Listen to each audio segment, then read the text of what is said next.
नमस्कार दोस्तों, मैं सुप्रिया स्वागत करती हूँ आपका डिकोड एग्जाम के डेली करंट अफेयर की क्लास में। दोस्तों, आज हम अपनी करंट अफेयर की क्लास में डिस्कस करेंगे 8 सितंबर 8 सितंबर से रिलेटेड करंट अफेयर को। तो चलिए दोस्तों, जल्दी से आप सभी लोग सेशन से जुड़ जाइए, सेशन को आप सब लोग शेयर कर दें। और जैसा कि मैं उम्मीद कर रही हूँ आप सब लोग बहुत अच्छे से होंगे और अच्छे से अपनी प्रिपरेशन कर रहे होंगे। और इसी के साथ साथ कोशिश करिए डेली करंट अफेयर की क्लास को रेगुलर फॉलो करने की। और डेली करंट अफेयर की दोस्तों क्लास की जो पीडीएफ है वो आपको टेलीग्राम ग्रुप पे प्रोवाइड की जाती है, जिसका लिंक आपको डिस्क्रिप्शन बॉक्स में दिया हुआ है।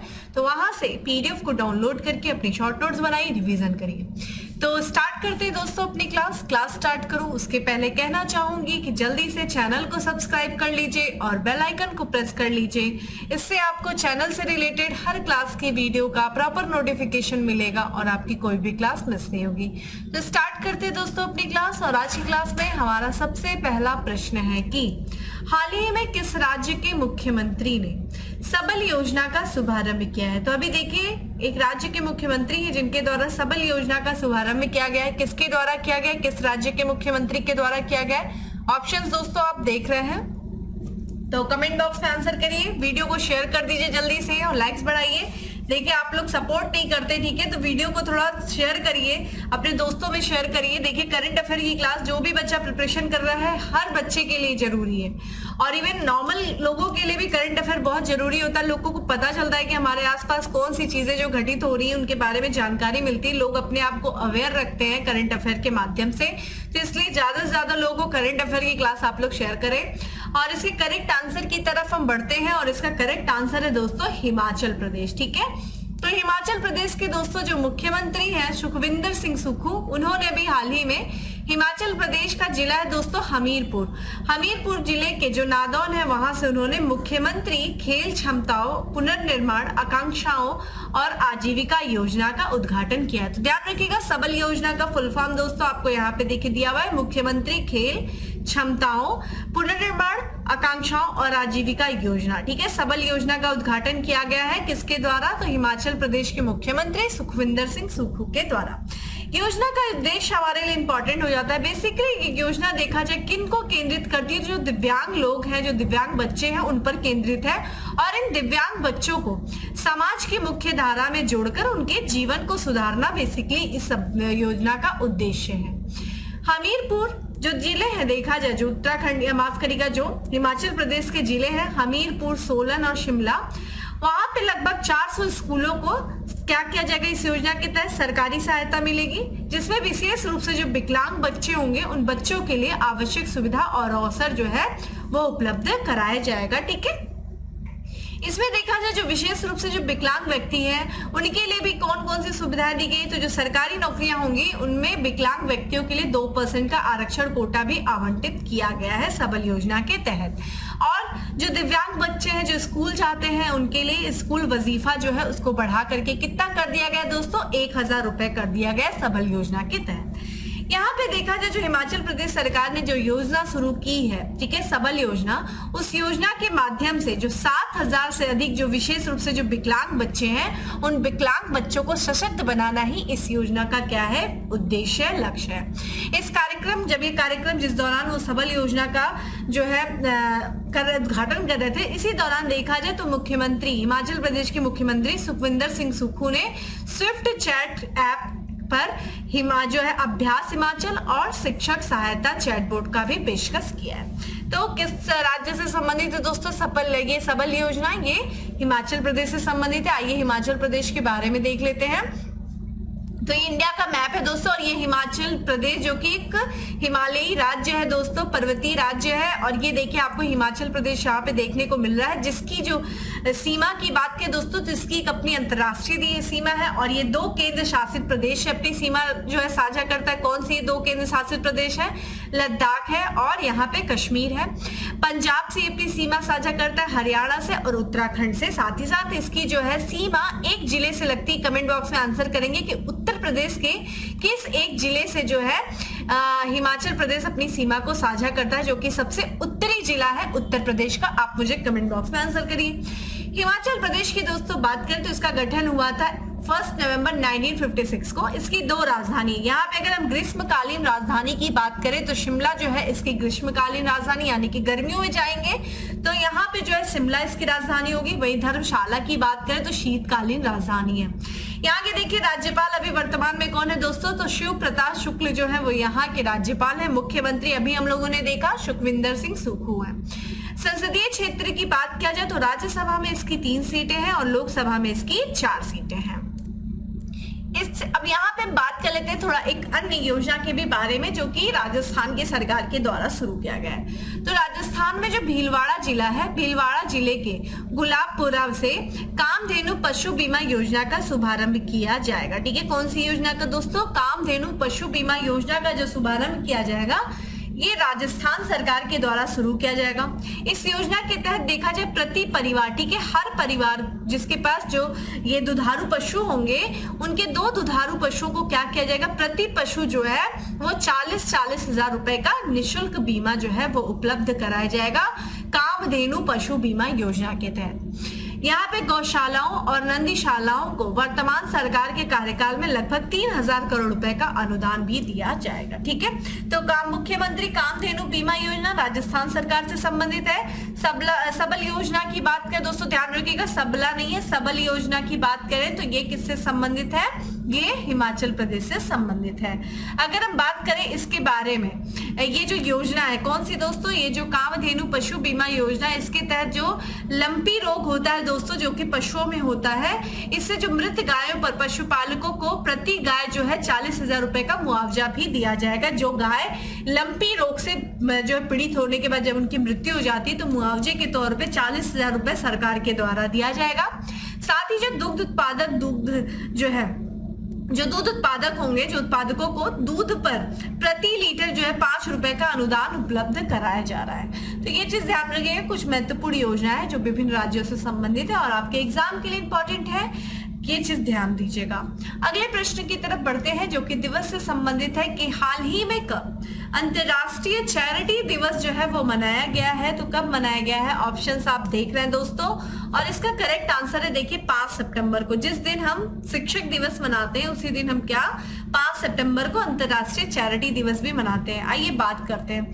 तो हर साल देखा जाए 5 सितंबर को दोस्तों अंतरराष्ट्रीय चैरिटी दिवस जो है इंटरनेशनल चैरिटी डे के रूप में सेलिब्रेट किया जाता है, डे ऑफ चैरिटी 5 सितंबर को।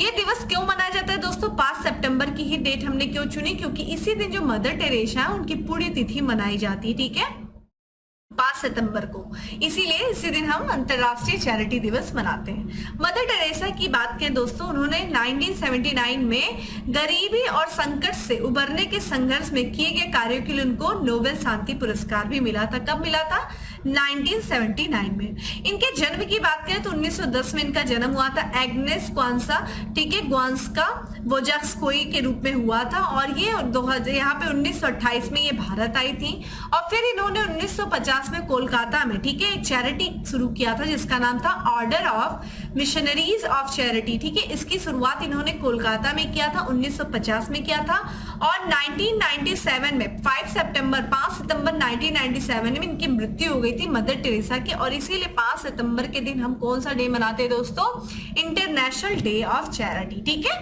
किसकी पुण्यतिथि के रूप में दोस्तों, तो यहाँ पे मदर टेरेसा की पुण्यतिथि के रूप में। ठीक है, इसी के साथ हम बात करें दोस्तों जो देश का मंत्रालय है कौन सा, महिला एवं बाल विकास मंत्रालय। इसमें जो है पूरे सितंबर में कौन सा दिवस दोस्तों मनाते हैं, कौन सा माह, राष्ट्रीय पोषण माह मनाया जाता है। और इस वर्ष 2023 में कौन सा था, तो ये 6ठा राष्ट्रीय पोषण जो है माह मना रहा है कौन दोस्तों, ये महिला बाल विकास मंत्रालय। तो इस वर्ष सितंबर में मनाया जाता है राष्ट्रीय पोषण माह और ये जो माह है 2023 का, ये 6ठा राष्ट्रीय पोषण माह है। इस पोषण माह 2023 की थीम की बात किया जाए, क्या थीम है, तो यहाँ पे देखा जाए तो सुपोषित भारत, साक्षर भारत, सशक्त भारत। ठीक है, पोषण समृद्ध भारत, शिक्षित और भारत सशक्त भारत, ये जो है ये इस साल की थीम है। ध्यान रखिएगा, जो भारत है वो सुपोषित रहे, साक्षर रहे और सशक्त रहे। ठीक है, भारत के लोग।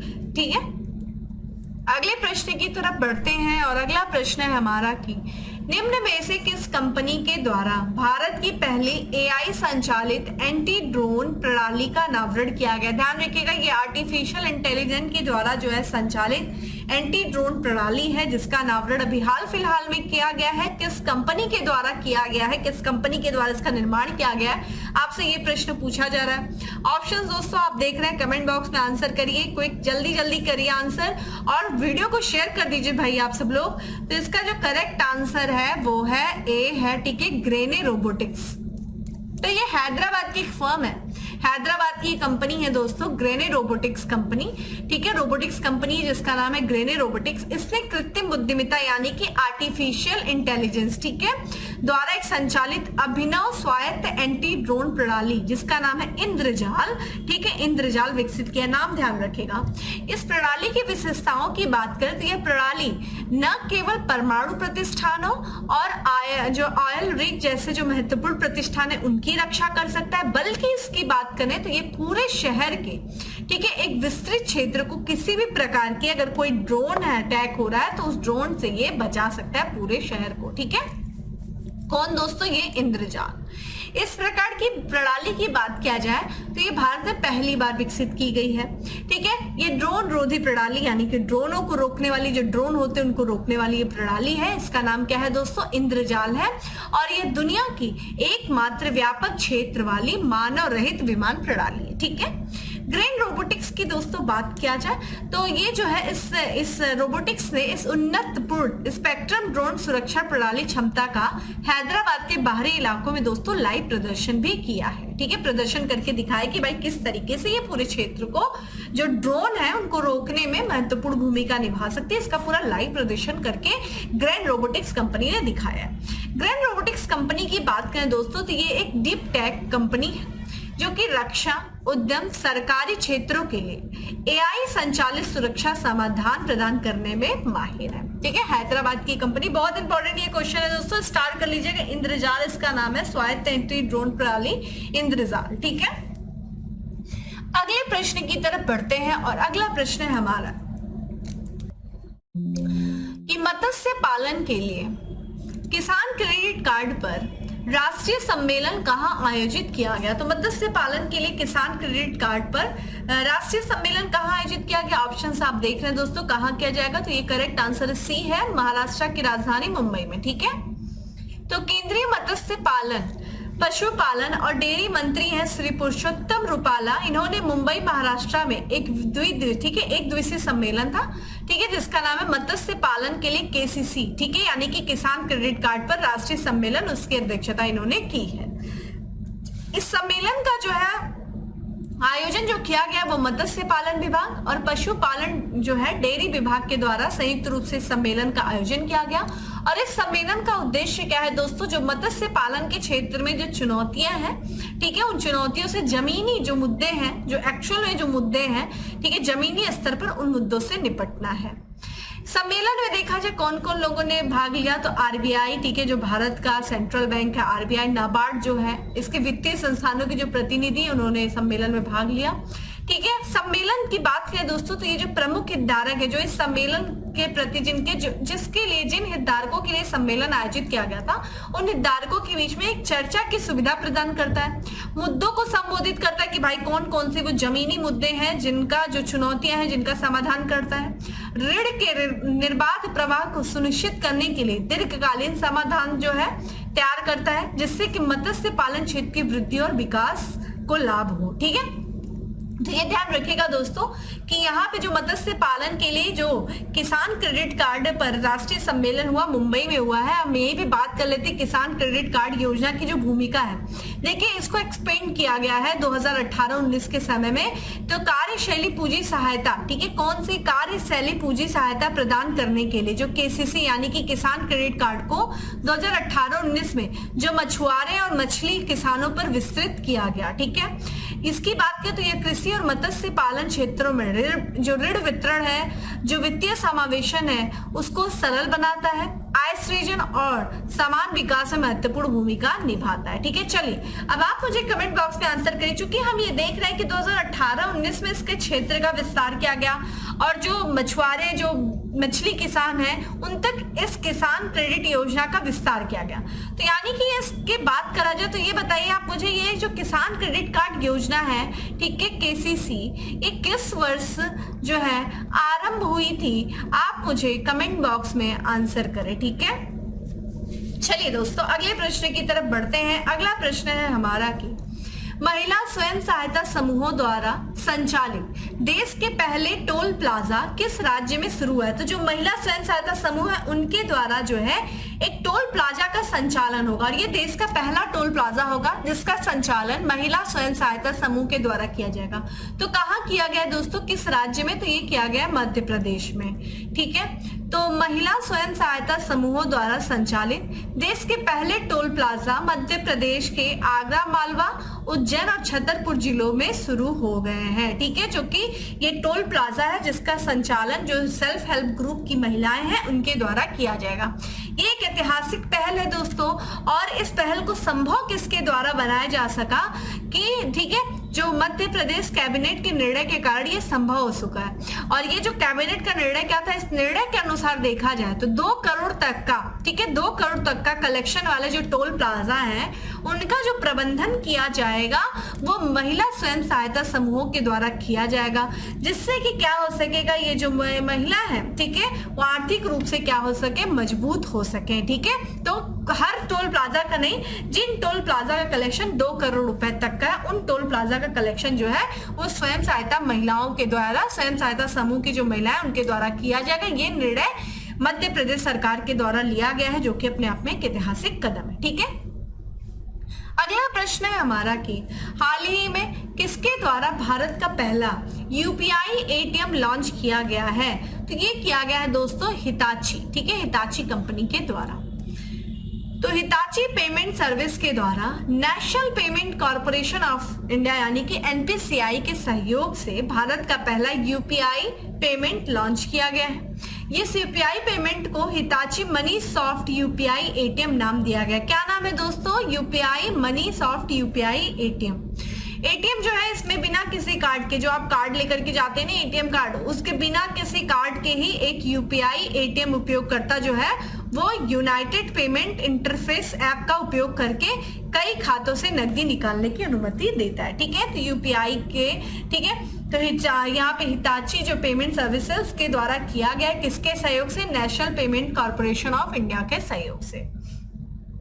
अगला प्रश्न है दोस्तों की हाल ही में किस राज्य सरकार ने बहुविवाह विरोधी कानून का मसौदा तैयार करने के लिए 3 सदस्यीय पैनल का गठन किया है? तो यहाँ पे इस राज्य में बहुत ज्यादा बहुविवाह हो रहे थे जिसके विरोध में ये कानून का मसौदा तैयार करने के लिए 3 सदस्यीय पैनल का गठन किया गया है। किस राज्य सरकार के द्वारा?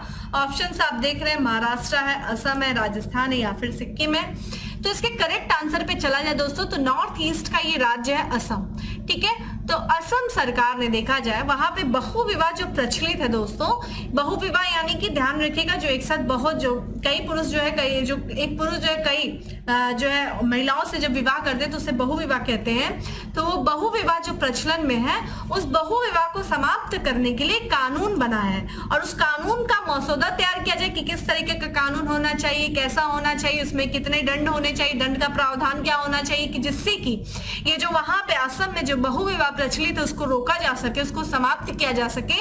इस मसौदे को तैयार करने के लिए 3 सदस्यीय पैनल का गठन किया गया है असम सरकार के द्वारा। इस समिति के सदस्य कौन है? तो महाधिवक्ता देवजी सेकिया, कानून सलाहकार कुंत शर्मा पाठक और पुलिस जो महानिदेशक है ज्ञानेंद्र प्रताप सिंह है। समिति जो है 45 दिनों के अंदर जो है इस विधेयक पर मसौदा तैयार करेगी। तो यहाँ पे देखिए, आप देख रहे हैं नेशनल फैमिली हेल्थ सर्वे का रिपोर्ट भी आपको यहाँ पे देखने को मिलेगा जो 5 है, ध्यान रखिएगा, लेटेस्ट का 5 है नेशनल फैमिली हेल्थ सर्वे। और यहाँ पे बहुविवाह आप देख रहे हैं 2.5% है। इवन असम में दोस्तों जो है जो यहाँ पे बाल विवाह का भी प्रचलन बहुत देखने को मिलता है। असम में बाल विवाह का भी प्रचलन बहुत ज्यादा देखने को मिलता है, ये नेशनल फैमिली हेल्थ सर्वे का डेटा बताता है, ठीक है।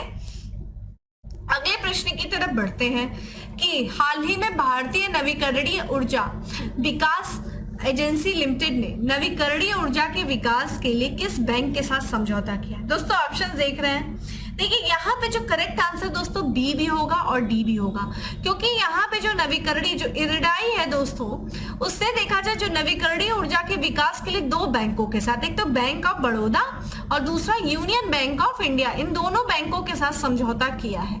तो भारत में रिन्यूएबल एनर्जी के विकास के लिए, यानी कि जो नवीकरणीय ऊर्जा है उस ऊर्जा के विकास के लिए, उसमें तेजी लाने के लिए जो इरडा है दोस्तों, भारतीय नवीकरणीय ऊर्जा विकास एजेंसी, ठीक है, लिमिटेड, इसने देखा जाए दो बैंकों के साथ समझौते ज्ञापन पर हस्ताक्षर किया है। कौन से बैंक है दोस्तों? यूनियन बैंक ऑफ इंडिया और बैंक ऑफ बड़ौदा। अगर हम इरडा की बात करें दोस्तों, यानी कि भारतीय नवीकरणीय ऊर्जा विकास संगठन, ठीक है, तो इसकी जो स्थापना की गई थी 1987 में किया गया था और ये भारत सरकार के तहत मिनी रत्न कंपनी के रूप में इसकी स्थापना की गई थी 1987 में। अगले प्रश्न की तरफ बढ़ते हैं दोस्तों। अगला प्रश्न है कि ठीक है, दुनिया के पहले, यहाँ पे बात करते हैं किस देश ने होना चाहिए, ठीक है दोस्तों, किस देश ने दुनिया के पहले पोर्टेबल अस्पताल आरोग्य मैत्री क्यूब का अनावरण किया है? तो किस देश ने किया है दोस्तों? यहाँ पे अस्पताल आरोग्य नाम आ गया तो आपको पता होना चाहिए दोस्तों, भारत, ठीक है, भारत में। तो भारत ने देखा जाए तो दुनिया के पहले पोर्टेबल आपदा अस्पताल का अनावरण किया है। ये कब इस सुविधा की बात करें, ये जो पोर्टेबल जो आपदा अस्पताल है, ये एक अभूतपूर्व सुविधा है जिसे हवाई मार्ग से ले जाया जा सकता है और इसमें कुल कितने क्यूब्स हैं दोस्तों? तो 72। इस जो असाधारण प्रयास है दोस्तों, ये प्रधानमंत्री नरेंद्र मोदी जी का एक विजन है, एक महत्वाकांक्षी प्रोजेक्ट है जिसका नाम है, ठीक है, प्रोजेक्ट भीष्म, यानी कि सहयोग हित और मैत्री के लिए भारत स्वास्थ्य पहल, उसी का ये घटक है। और प्रोजेक्ट भीष्म आपके लिए इंपॉर्टेंट हो जाता है दोस्तों। इस प्रोजेक्ट की जो शुरुआत की गई थी फरवरी 2022 में, इस प्रोजेक्ट का अनावरण किया गया था और इसी प्रोजेक्ट के तहत जो है भारत का पहला पोर्टेबल जो है आपदा अस्पताल का अनावरण किया गया, ठीक है। इस परियोजना का जो आधिकारिक उद्घाटन देखिए कहाँ किया गया? गांधीनगर, गुजरात की राजधानी गांधीनगर के मेडटेक एक्सपो के दौरान जो है वो किया गया, ठीक है। अब बात करते हैं आज के लास्ट एमसीक्यू की, और आज का हमारा लास्ट एमसीक्यू है कि हाल ही में विश्वविद्यालय अनुदान आयोग यानी कि यूजीसी, यूनिवर्सिटी ग्रांट कमीशन का मालवीय मिशन शिक्षक प्रशिक्षण कार्यक्रम किसके द्वारा, ठीक है, ध्यान रखिएगा, किसके द्वारा लॉन्च किया गया है? ऑप्शंस आप देख रहे हैं दोस्तों, इसका करेक्ट आंसर है शिक्षा मंत्री धर्मेंद्र प्रधान जी के द्वारा। तो विश्वविद्यालय अनुदान आयोग का मालवीय मिशन शिक्षक प्रशिक्षण कार्यक्रम जो है शिक्षा मंत्री धर्मेंद्र प्रधान जी के द्वारा क्या किया गया? लॉन्च किया गया। इस मालवीय मिशन शिक्षक प्रशिक्षण कार्यक्रम का जो आयोजन जो किया जा रहा है वो विश्वविद्यालय अनुदान आयोग के सहयोग से शिक्षक मंत्रालय के द्वारा किया जा रहा है। इस प्रशिक्षण कार्यक्रम का अगर मुख्य उद्देश्य की बात करें तो ये जो शिक्षक हैं दोस्तों, उनको शिक्षकों के लिए अनुरूप प्रशिक्षण कार्यक्रम प्रदान करना है। यह उच्च शिक्षण संस्थानों में संकाय सदस्यों की क्षमता निर्माण के लिए काम करेंगे, ठीक है। तो ये चीज ध्यान रखिएगा दोस्तों। ये था आज का हमारा 10 एमसीक्यू। अब बात करेंगे किसके बारे में? फैक्ट्स ऑफ द डे में। और 10 एमसीक्यू के जब हम बात कर रहे थे, जब हम देख रहे थे, उस दौरान मैंने आपसे कुछ प्रश्न पूछा। देखिए कमेंट बॉक्स में उसका आंसर क्या करिए आप लोग, कोशिश करिए, अगर मैं 2 पूछ रही हूँ तो एक ही का आंसर करिए, लेकिन प्लीज आंसर करिए, ठीक है। और इसका करेक्ट यहाँ पे बात करते हैं फैक्ट्स ऑफ द डे की। इंटरनेशनल स्पोर्ट्स, ठीक है, इंटरनेशनल ई स्पोर्ट्स फेडरेशन के सदस्य के रूप में भारतीय को चुना गया है। किस भारतीय को? लोकेश सूजी को चुना गया है। कोटक महिंद्रा बैंक के अंतरिम प्रबंध निदेशक और सीईओ के तौर पर नियुक्त किया गया है। किसे किया गया है? दीपक गुप्ता को किया गया है। रेलवे जोन ने पीएमआई दक्षिण एशिया पुरस्कार 2023 जीता है। किस रेलवे जोन ने? पूर्वोत्तर सीमांत रेलवे ने, ठीक है। यहाँ पे हम बात करें डायबिटोलॉजिस्ट ऑफ द ईयर राष्ट्रीय विजेता 2023 से सम्मानित किया गया, किसे किया गया है? डॉक्टर नवनीत अग्रवाल को।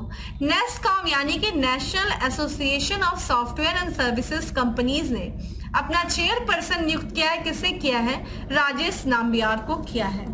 तो दोस्तों ये था आज का हमारा करंट अफेयर। उम्मीद करती हूँ आपको अच्छा लगा होगा। अच्छा लगा है तो लाइक कर दीजिएगा, ज्यादा से ज्यादा लोगों को शेयर कर दीजिएगा। और डेली करंट अफेयर की जो पीडीएफ है वो आपको टेलीग्राम ग्रुप पे मिल जाएगी। लिंक आपको डिस्क्रिप्शन बॉक्स में दिया हुआ है, जाइए डाउनलोड करिए। ना सिर्फ डाउनलोड करिए बल्कि अपनी शॉर्ट नोट्स बनाइए, रिविजन करिए। फिर मिलते हैं दोस्तों अपने अगले सेशन में। तब तक के लिए bye, have a good day, stay safe and stay happy.